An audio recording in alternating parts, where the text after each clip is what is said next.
ഒരു സാധാരണക്കാരൻ, പക്ഷേ അസാധാരണമായ സ്വപ്നങ്ങളുള്ള ഒരാൾ.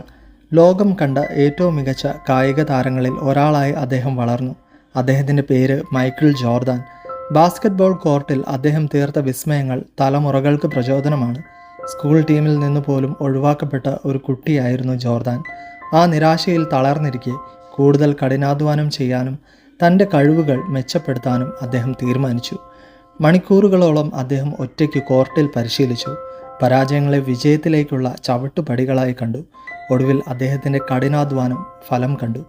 NBA-യിൽ ഷിക്കാഗോ ബുൾസിനു വേണ്ടി കളിച്ച ജോർദാൻ ലോകമെമ്പാടുമുള്ള ബാസ്കറ്റ്ബോൾ പ്രേമികളുടെ ഹൃദയം കവർന്നു. അസാമാന്യമായ ഡ്രിബ്ലിംഗ്, ഷൂട്ടിംഗ് പ്രതിരോധം. കളിക്കളത്തിൽ അദ്ദേഹം ഒരു മാന്ത്രികനെ പോലെ വിരാജിച്ചു. 6 NBA ചാമ്പ്യൻഷിപ്പുകൾ, 5 MVP അവാർഡുകൾ, 6 ഫൈനൽസ് MVP അവാർഡുകൾ. അദ്ദേഹത്തിൻ്റെ നേട്ടങ്ങൾ എണ്ണിയാൽ തീരില്ല.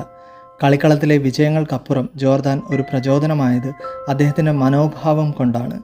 എനിക്ക് പരാജയം സഹിക്കാൻ കഴിയും. എല്ലാവരും എപ്പോഴെങ്കിലും പരാജയപ്പെടുന്നുണ്ട്. പക്ഷേ ശ്രമം നടത്താതിരിക്കുന്നത് എനിക്ക് സഹിക്കാനാവില്ല എന്ന അദ്ദേഹത്തിൻ്റെ വാക്കുകൾ ഓരോരുത്തരെയും അവരുടെ ലക്ഷ്യങ്ങൾക്കായി പോരാടാൻ പ്രേരിപ്പിക്കുന്നു. വിരമിച്ചതിന് ശേഷവും മൈക്കിൾ ജോർദാൻ ഒരു ഇതിഹാസമായി നിലനിൽക്കുന്നു. കഠിനാധ്വാനത്തിലൂടെയും നിശ്ചയദാർഢ്യത്തിലൂടെയും ഏത് സ്വപ്നവും യാഥാർത്ഥ്യമാക്കാൻ കഴിയും എന്ന് അദ്ദേഹം തൻ്റെ ജീവിതത്തിലൂടെ തെളിയിച്ചു.